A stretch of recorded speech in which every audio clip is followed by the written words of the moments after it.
The barn door hung crooked on its hinges, and through the gap, Owen Blackwell could see movement inside, small, desperate movement that didn't belong to livestock. He'd ridden 3 hours from his ranch following rumors that drifted through the valley like bad weather. Whispers in the general store, a bartender's careful silence, a postal clerk who'd said, "If you're headed toward the Talbot place, Mr. Blackwell, maybe don't go alone." But Owen had gone alone. He always did. The Talbot property sat in a hollow between 2 ridges, far enough from town that screams wouldn't carry. The main house looked abandoned, windows dark, porch sagging, but the barn showed signs of recent use. Fresh ruts in the mud, a rusted padlock that gleamed new in the afternoon light. Owen dismounted slowly, his boots sinking into earth still damp from yesterday's rain. The valley held its breath around him. No birds, no wind, just the low hum of something wrong pressing against his chest. He approached the barn. Through the gap, he saw them. 4 girls, the oldest couldn't have been more than 14, the youngest maybe 6. They sat in a loose cluster on the dirt floor, wrists bound with fraying rope, ankles tied to iron rings bolted into the timber posts. Their dresses were torn and filthy, faces streaked with dust and tears that had dried days ago. The oldest girl saw him first. Her eyes went wide, not with hope, but with terror. "Don't," she whispered, her voice hoarse. "Don't look." Owen froze. She turned her face away, shoulders hunching inward like she could fold herself small enough to disappear. The other 3 followed her lead, heads bowing, bodies curling into defensive knots. Shame radiated from them thicker than the dust. "Please," the girl said again, "not like this." Owen's hands trembled, not from fear, from rage so sudden and sharp it nearly bent him double. He didn't speak. He stepped inside. The barn smelled like neglect, rotted hay, animal waste, and something worse underneath. Human suffering baked into the wood by heat and time. A water bucket sat just out of reach of the girls, mocking. A crust of bread lay in the dirt, crawling with ants. Owen knelt slowly, 5 feet from the nearest girl. He kept his hands visible, palms open.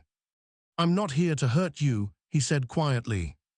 The oldest girl didn't look up. "They all say that." Owen's jaw tightened. "Who did this?" "Silence." "Who tied you here?" More silence.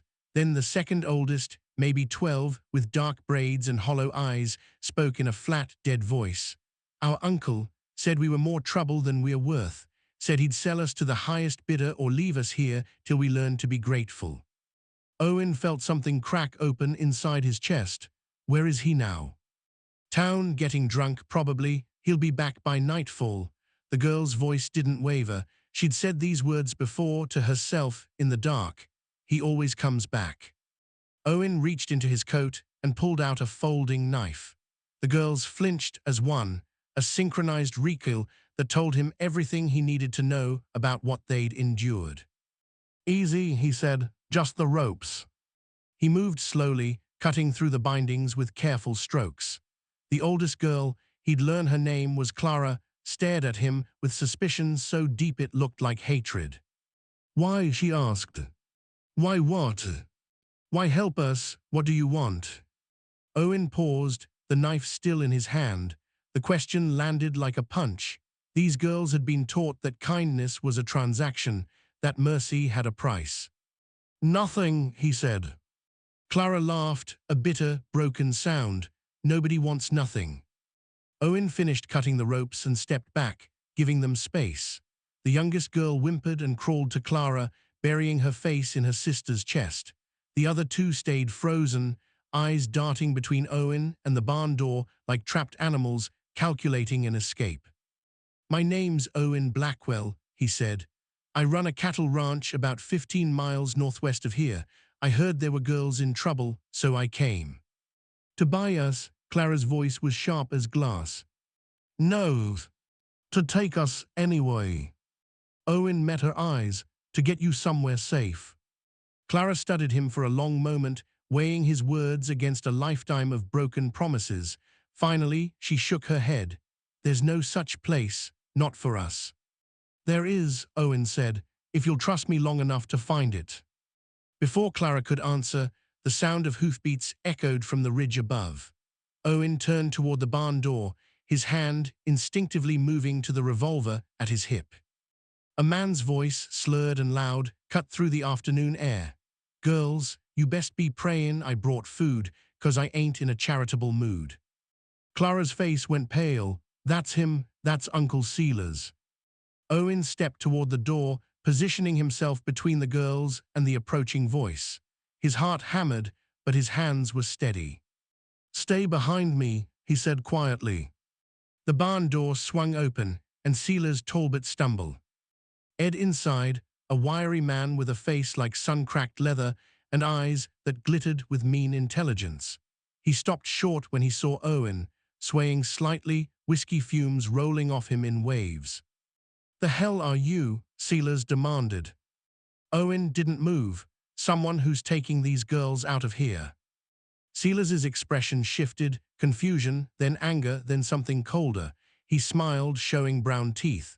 "That's so, you got papers, a claim, cause last I checked. These girls are my blood kin, and I got every legal right to discipline them as I see fit." "Tying children to posts isn't discipline," Owen said. "It's cruelty." Sealers shrugged. "Call it what you want, law don't care. Their mama was my sister, God rest her worthless soul, and when she died, they became my responsibility. I feed 'em, I house 'em, and if they don't show proper gratitude, I teach 'em better." Owen's voice dropped. "Not anymore." Sealers's smile faded. He took a step forward, one hand drifting toward the knife on his belt. "You threatenin' me, stranger?" Owen didn't flinch. "I'm telling you how this ends. You walk away now or I make you." For a moment the barn held its breath. Then Sealers laughed, a wet, ugly sound, and turned toward the door. "Fine, take 'em. See how long you last with 4 starving brats eating your provisions and crying through the night." He paused in the doorway, glancing back. "But this ain't over, Blackwell. I'll remember your name." He staggered out into the fading light, still laughing. Owen stood motionless until the hoofbeats faded. Then he turned back to the girls. Clara was staring at him with an expression he couldn't read, part hope, part disbelief, part something darker. "He'll come back," she said. "He always does, and next time he'll bring help."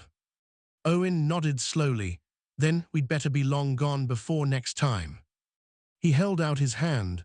Clara looked at it like it might bite. Then, slowly, she reached out and took it. Her hand was small and cold and trembling. Owen helped her to her feet, then the others. They stood unsteadily, legs weak from days of captivity, eyes wide and uncertain. "Let's go," Owen said quietly. He led them out of the barn and into the golden light of late afternoon. The valley stretched before them, vast and empty and full of possibility. Behind them, the barn door creaked in the wind, and the iron rings bolted to the posts gleamed like old scars. Section 1 Word count, 986 words. Section 2 Moral decision, plus hidden connection reveal. The ride back to Owen's ranch took 4 hours, and the girls didn't speak a single word. They rode double, Clara and the youngest, Mabel, on Owen's mare. The middle 2, Ruth and Joanna, on a borrowed mule from a neighboring farm Owen had stopped at along the way. The farmer's wife had taken one look at the girls and packed a satchel of bread and jerky without asking questions. By the time they reached Blackwell Ranch, the sun had dropped below the horizon and the stars were beginning to prick through the purple sky. The ranch house sat low and sturdy against the hillside, timber and stone, built to last, with a wide porch and smoke curling from the chimney. Owen dismounted and helped the girls down. They stood in a tight cluster, eyes darting across the darkened yard like cornered prey. "It's safe here," Owen said. "I promise." Clara's expression didn't change.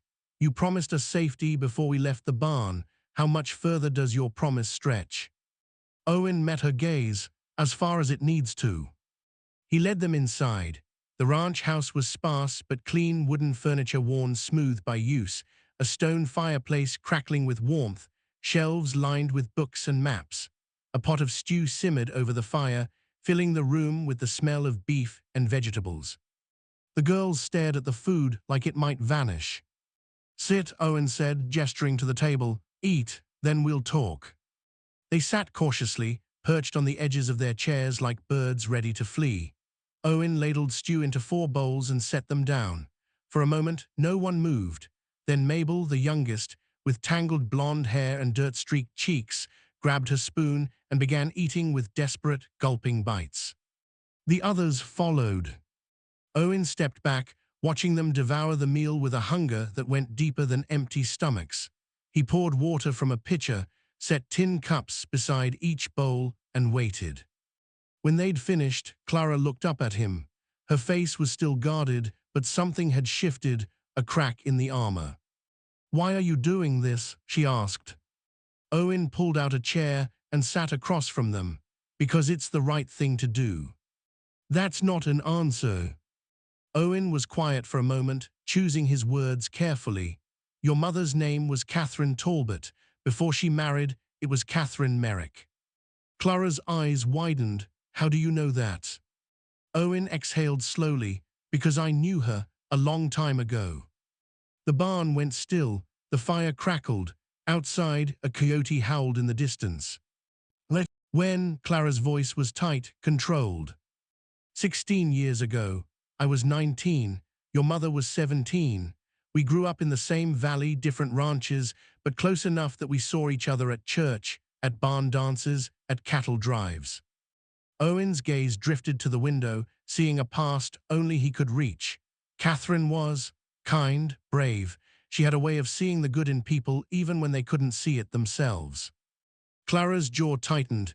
"If you knew her, why didn't you help her? Why didn't you stop what happened?" Owen flinched. The question landed like a blade. "Because I wasn't there when it mattered," he said quietly. "After the war ended, your mother married a man named Daniel Groves, a Union soldier passing through. I was away, working a drive up north. By the time I came back, she was gone, moved east with him. I heard later that he died in a logging accident, and she came back to the valley with 4 daughters. But by then, she was living with sealers and—" He trailed off, the words too heavy to finish. Clara's expression was unreadable. "You loved her." "It wasn't a question." Owen nodded slowly. "I did, but she chose someone else, and I respected that. I thought she was happy. I thought she was safe." "She wasn't." Clara's voice was flat. "Daniel Groves drank himself to death, and Mama came crawling back to Uncle Sealer's because she had nowhere else to go. He took us in, but he made sure we knew the cost. Every day, every meal, every breath." Ruth, the second oldest, spoke for the first time since they'd arrived. Her voice was small and brittle. "Mama died 2 years ago. Fever. Sealers said it was God's punishment for her bad choices. Then he said we were his burden to bear." Owen closed his eyes, grief rolling through him like a slow tide. "I didn't know if I'd known." "You would have done what?" Clara's voice cracked. "Ridden in like a hero, saved us before we spent 2 years tied up in that barn, scraping for scraps, praying someone, anyone, would notice we existed." Owen opened his eyes. "Yes." The simple certainty in his voice seemed to catch Clara off guard. Her anger flickered, replaced by something rawer. Confusion, pain, a fragile, desperate hope she didn't know how to hold. "You can't undo what happened," Clara said quietly. "You can't bring her back." "I know," Owen said, "but I can make sure you're safe now. I can give you a place to grow up without fear, without ropes, without men like Sealers deciding what you're worth." Joanna, the third sister, spoke up, a soft, hesitant voice. "Why would you do that for us? You don't owe us anything." Owen looked at each of them in turn. Clara, Ruth, Joanna, Mabel. 4 faces marked by suffering, eyes that had learned too young that the world was cruel. "Your mother once told me something," he said. "She said, kindness isn't about debts. It's about deciding what kind of person you want to be when no one's watching." I didn't save her. I didn't even try. But I can try now, for you. Clara stared at him, her walls crumbling inch by inch. "And if we say no, if we don't want your help?" Owen stood slowly. "Then I'll take you wherever you want to go. No questions, no conditions." The room fell silent again. The fire popped. Shadows danced across the walls. Finally, Clara spoke. We'll stay for now. Owen nodded. That's enough. He showed them to a small room off the kitchen, 2 beds with clean quilts, a basin of water, a lantern burning low. The girls filed inside, moving like ghosts, still uncertain this wasn't a dream that would shatter by morning. Before Owen closed the door, Clara turned back. Mr. Blackwell. Owen. She hesitated. Thank you. Owen's throat tightened. Get some rest. Tomorrow we'll figure out what comes next.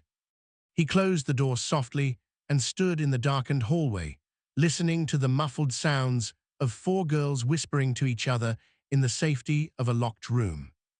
Outside, the wind picked up, carrying with it the distant smell of rain. And somewhere in the valley, Silas Talbot was already planning his return. Section 2, word count, 987 words. Section 3, danger arrives. 3 days passed in fragile peace. The girls moved through the ranch like cautious shadows, helping with chores, feeding chickens, mending clothes, always watching Owen from the corners of their eyes. Mabel was the first to soften, trailing after him as he worked, asking questions in a small, uncertain voice. Ruth and Joanna followed slowly, their guard lowering inch by inch. But Clara stayed distant. She worked hard, said little, and never let Owen out of her sight for long. Trust, for her, wasn't something given freely. It was earned in increments so small they were almost invisible. On the 4th morning, Owen woke to the sound of hoofbeats. He moved to the window and saw them, 6 riders cresting the ridge, silhouetted against the pale dawn sky. They rode in a loose formation, purposeful and unhurried, like men who knew exactly where they were going and weren't worried about resistance. At the front rode Silas Talbot. Beside him, a man wearing a tarnished badge. Owen's stomach dropped. He turned and found Clara standing in the doorway, her face pale. He brought the law. Owen nodded grimly. Get your sisters, stay inside, don't come out unless I tell you. Clara didn't move. He'll take us back. No, Owen said quietly, he won't. He strapped on his gun belt and stepped onto the porch. The morning air was cool and sharp, the valley still caught between darkness and light. The riders approached slowly, hooves crunching on gravel, and stopped 20 feet from the house. Silas grinned, a mean, crooked smile. Morning, Blackwell. Owen didn't respond. His eyes were on the man with the badge, a heavy-set lawman with a drooping mustache and eyes that looked perpetually bored. Sheriff Clyde Brennan. Owen knew him by reputation, a man who upheld the law when it suited him and ignored it when it didn't. Sheriff, Owen said evenly. Brennan sighed, as if this whole affair was an inconvenience. Mr. Blackwell, I'm here on official business. Mr. Talbot has filed a complaint, says you abducted his nieces without legal authority. They weren't abducted, Owen said. They were rescued. From what? Brennan's tone was flat, disinterested. From being tied up in a barn like animals. Brennan glanced at Silas, who shrugged innocently. Discipline, Sheriff, nothing more. These girls are wild, always running, off stealing lion. A man's got a right to keep order in his own household. Owen's voice hardened. Tying children to posts isn't discipline, it's torture. Brennan scratched his jaw. That's a strong word, Mr. Blackwell. You got proof. The girls themselves are proof. Look at their wrists. Look at their faces. Children lie, Silas said smoothly, especially when a stranger fills their heads with stories. You ask me, Blackwell hears the criminal, talking girls that ain't his, fillin' and with false hope, turnin' 'em against their kin. Owen took a step forward. You're a coward and a liar, Talbot. Silas's smile widened. Careful, Blackwell, that's slander in front of a lawman. Brennan held up a hand. Enough, here's how this works. Mr. Talbot is the girl's legal guardian. That's documented. You, Mr. Blackwell, have no claim. So unless you got a judge's order or adoption papers, those girls go back with their uncle. Owen's jaw tightened. I won't let that happen. Brennan's expression darkened. Then you're obstructing the law, and I'll arrest you where you stand. The 5 men behind Brennan shifted in their saddles, hired guns, Owen realized. Men sealers had paid to back his play. Their hands rested casually near their holsters, eyes cold and watchful. Owen's mind raced. He was outnumbered and outgunned. If he drew, he'd die. If he surrendered, the girls would disappear back into Sealers's barn and no one would hear from them again. Behind him, the ranch house door creaked open. Clara stepped onto the porch. "Clara, get inside," Owen said sharply. She ignored him. Her sisters followed, Ruth, Joanna, and Mabel, standing in a line, pale and trembling but defiant. Sealers's grin faded. "Girls, get your things, we are leaving." Clara met his gaze without flinching. "No." Sealers's face darkened. "You don't got a choice, girl." "Yes, I do." Clara's voice was steady, stronger than Owen had ever heard it. "You tied us up, you starved us, you told us we were worthless, but we're not, and we're not going back." Brennan sighed again. "This is real touchin', but it don't change the law. Mr. Talbot is your guardian, your minors, you go where he says." "Even if he's killing us," Ruth's voice cracked, "even if he leaves us to die." Brennan looked uncomfortable for the first time. "That's a serious accusation." "It's the truth," Joanna whispered. Brennan glanced at Sealers, then back at the girls.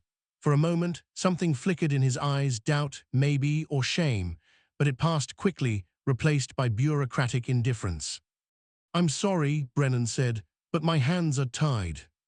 Owen stepped in front of the girls, blocking them from view. "Then you'll have to go through me."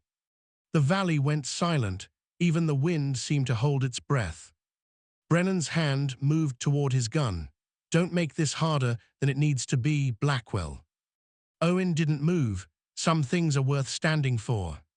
Sealers laughed, a sharp, ugly sound. "You're gonna die for 4 brats that ain't even yours." Owen's voice was quiet, steady. "If that's what it takes." Brennan drew his gun halfway, hesitated. The hired men behind him tensed, waiting for the signal. And then, from the ridge above, a voice called out, "Clyde, that's far enough." Everyone turned. A line of riders appeared on the ridge, 10, maybe 12 men, all locals Owen recognized. Ranchers, farmhands, men who'd worked the valley for decades.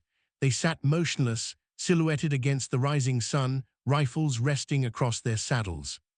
At the front was Toma S. Greer, a gray-haired cattleman who'd known Owen since he was a boy. Brennan's face paled. "Tom, this is official business." "So's this," Greer said. "We heard Sealers was mackin' a play. Thought we'd ride out and make sure things stayed civil." Another rider spoke up, Marcus Holt, a farmer with a limp and a voice like gravel. "We all know what Sealers did to those girls, Clyde. Whole valley knows. You take 'em back to him, you're as guilty as he is." Brennan looked around, cornered. Sealers's hired guns shifted nervously, outnumbered now. Greer's voice was calm but firm. "Ride away, Clyde. Tell the judge you couldn't find 'em. Tell him they ran off. But don't make this a fight you can't win."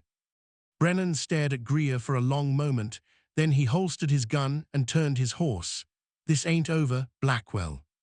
"Yes," Owen said quietly, "it is." Brennan rode off, his men following. Sealers lingered, his face twisted with rage. "You'll regret this," he hissed. Owen met his eyes. "No, I won't." Sealers spat into the dirt and spurred his horse, disappearing down the trail. The valley exhaled. Greer rode down slowly, stopping in front of Owen. "You all right?" Owen nodded. "Thanks, Tom." Greer glanced at the girls, then back at Owen. "They worth it." Owen looked at Clara, at her sisters standing behind her, faces full of fear and hope, and something fragile that might one day become trust. "Yeah," Owen said, "they are." Greer tipped his hat. "Then we'll spread the word. Sealers won't be welcome in this valley anymore."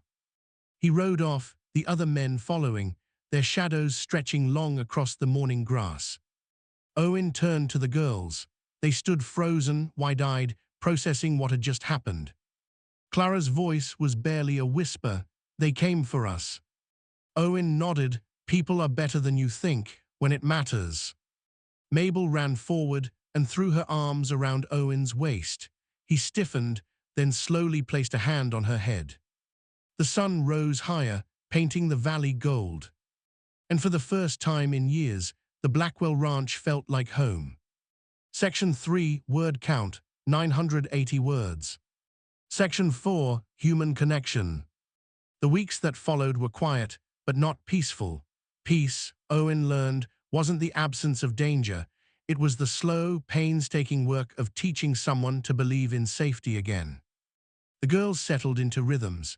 Mabel helped Owen feed the horses, chattering endlessly about everything and nothing. Ruth tended the garden, her hands gentle with seedlings, coaxing life from the soil. Joanna found solace in the small library Owen kept, old books, their spines cracked, pages yellowed, but full of worlds beyond the valley.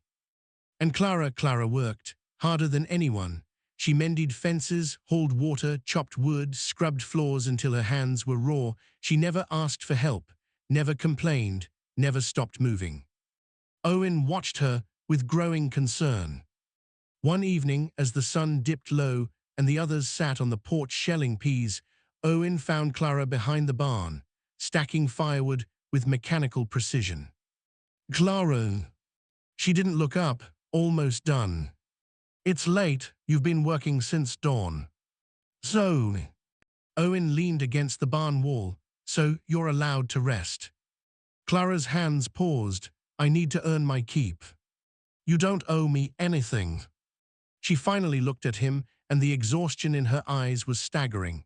Yes, I do. You saved us, you fed us, you gave us a home, and one day you'll wake up and realize we're more trouble than we're worth, and… Stop, Owen's voice was gentle but firm. That's not going to happen. Clara's face twisted. You don't know that. Everyone leaves, everyone gives up. Mama did, Papa did, Sealers, her voice cracked. Even you didn't come for us until it was almost too late. The words hung in the air, sharp and true. Owen felt the weight of them settle on his chest. You're right, I should have come sooner, I should have checked on your mother, I should have known, and I'll carry that for the rest of my life. Clara's eyes glistened, but she didn't cry. She'd cried too many tears already. But I'm here now, Owen continued. And I'm not leaving. You don't have to earn your place here, Clara. You already have it. You and your sisters, this is your home, for as long as you want it to be. Clara stared at him, searching his face for lies. Finding none, her shoulders finally sagged. I don't know how to stop, she whispered. I don't know how to just be. Owen moved closer, slowly, like approaching a spooked horse. Then we'll learn together. For the first time since they'd met, Clara let herself lean, just slightly, against the barn wall. Not collapsing, not surrendering, but resting.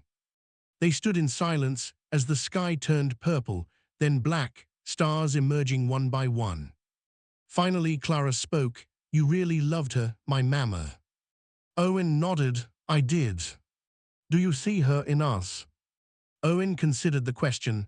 Sometimes, in Mabel's laugh, in Ruth's kindness, in Joanna's curiosity, he paused, in your strength. Th. Clara's throat worked. I don't feel strong. You're the strongest person I know.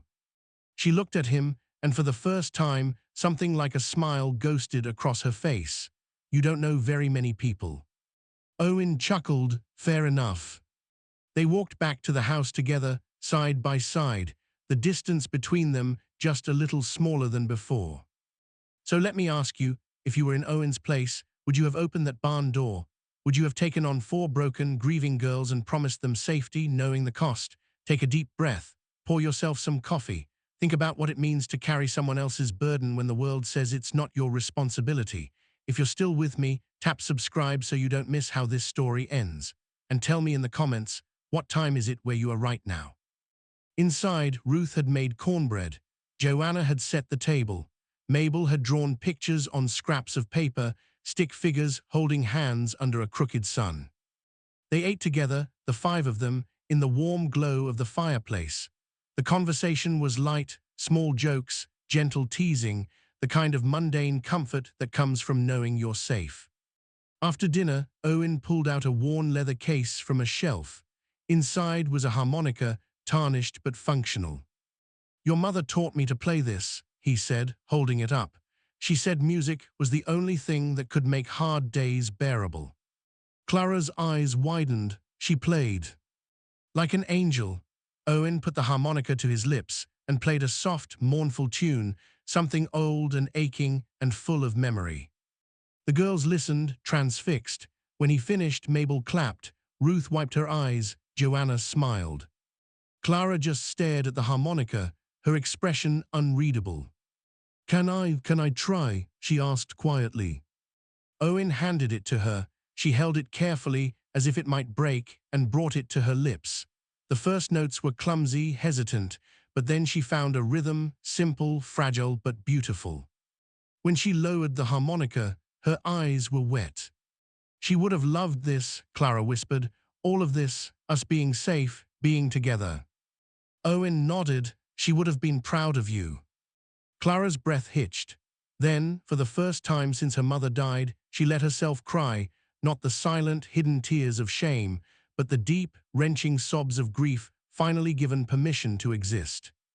Her sisters gathered around her, holding her, crying with her. Owen stayed back, giving them space, but close enough that they knew he was there. Outside, the wind whispered through the valley, the stars turned overhead, and in the small ranch house, 4 sisters began to heal.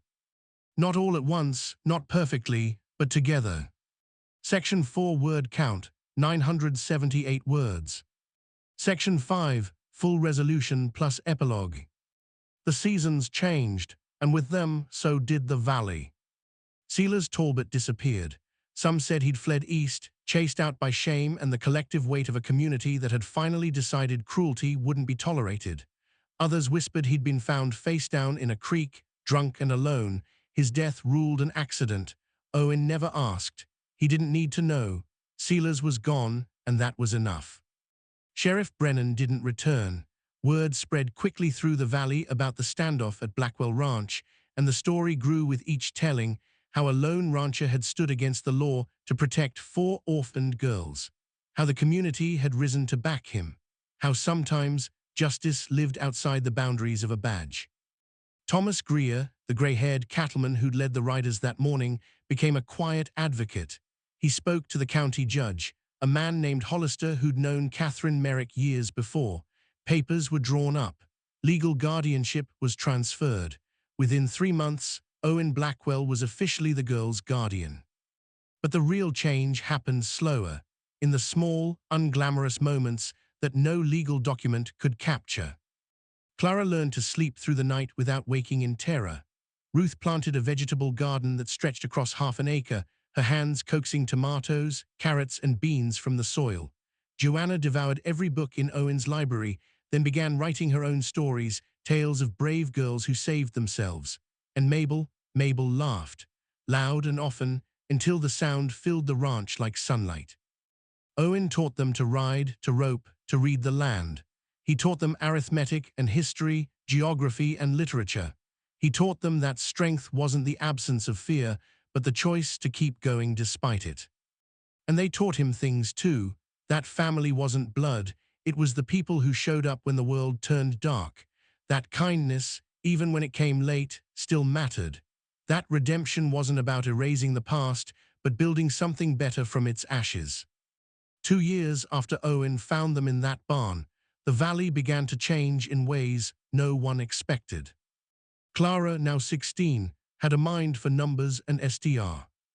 8G, she suggested improvements to the ranch, rotating grazing patterns, diversifying livestock, negotiating better prices with buyers in town. Owen listened, and the ranch prospered. Ruth's garden became legendary. She sold surplus vegetables at the market, then started supplying local restaurants. Within a year, she'd saved enough to buy seeds for fruit trees, apples, cherries, pears. She planted an orchard on the eastern slope, envisioning a future where the ranch produced more than cattle. Joanna wrote a story that caught the attention of a traveling newspaper man. He published it in a regional paper, and letters arrived from readers across the territory, praising the young author's voice. She began writing regularly, earning a modest income that she saved in a tin box under her bed. Even Mabel, still young, showed a knack for training horses. She had a patience and intuition that Owen marveled at, an ability to calm even the most skittish animal with a soft word and steady hand. Together, the sisters and Owen built something extraordinary, not quickly, not easily, but steadily, day by day, choice by choice. 5 years after the rescue, Clara stood on the porch of the ranch house, now expanded with 2 new wings and a second story. Below her, the valley stretched out in a patchwork of green and gold, cattle grazing on rolling pastures, orchards heavy with fruit, fields of wheat swaying in the breeze. Ruth worked in the garden, directing 2 hired hands. Joanna sat beneath a tree, scribbling in a notebook, her latest manuscript nearly complete. Mabel rode a young stallion in circles, her laughter carrying on the wind. Owen emerged from the barn, older now, his hair graying at the temples, but his eyes still sharp and kind. He climbed the steps and stood beside Clara, following her gaze across the land. "You did this," Owen said quietly. Clara shook her head. "We did this. You led it." She smiled, a real smile, soft and genuine. "You gave us the chance." Owen was quiet for a moment, then he reached into his coat and pulled out a folded piece of paper. "I want to show you something." He handed it to Clara. She unfolded it carefully. It was a deed, land titles for the entire ranch, subdivided into 5 equal shares. 4 names were listed: Clara Groves, Ruth Groves, Joanna Groves, Mabel Groves. The 5th name was Owen Blackwell. Clara's breath caught. "Owen." "I'm getting older," Owen said, "and this place, it's not mine anymore, it's ours, yours. I want it official." Clara's eyes filled with tears. "You don't have to." "I know, but I want to." Owen's voice was steady, certain. "Your mother told me once that the best legacy you can leave is people who carry your kindness forward. You're my legacy. And this land, it's yours to shape, yours to grow, yours to pass on." Clara threw her arms around him, holding tight. Owen hugged her back, his throat thick with emotion. When they pulled apart, Clara looked at the deed again, then out at the valley. "We'll call it Merrick Valley, after Mama." Owen nodded. "She'd like that." 10 years after the rescue, the valley thrived. The Grove sisters, now grown women, had become pillars of the community. Clara ran the business side of the ranch, her sharp mind earning respect from buyers and competitors alike. Ruth's orchards supplied half the territory, and her reputation as a master gardener spread far beyond the valley. Joanna published a collection of stories that became required reading in schools across 3 states. Mabel trained horses for ranches, cavalry units, and private buyers, her skill unmatched. Together, they employed 24 workers, supported local families, and funded a schoolhouse for the valley's children. Owen still lived on the ranch, but he'd stepped back, content to watch the girls, no, the women, build something greater than he ever could have alone. One evening, as the sun set and the valley glowed amber, Clara found Owen sitting on the porch, the old harmonica in his hands. She sat beside him. "Play something." He played the tune her mother had taught him, slow, mournful, but threaded with hope. When he finished, Clara rested her head on his shoulder. "Thank you for everything." Owen's voice was soft. "No, thank you. You gave me a reason to be better." They sat in comfortable silence, watching the stars emerge one by one. Below them, the valley stretched out, Merrick Valley, built on second chances and stubborn kindness. A place where 4 girls who'd been tied up and left to die now owned the land, the future, and their own unshakable strength. And in the distance, the wind carried the faint sound of laughter, Ruth and Joanna and Mabel, together, safe and whole. Owen closed his eyes and smiled. He'd kept his promise, not just to the girls, but to Catherine. Some debts, he realized, weren't about guilt. They were about love.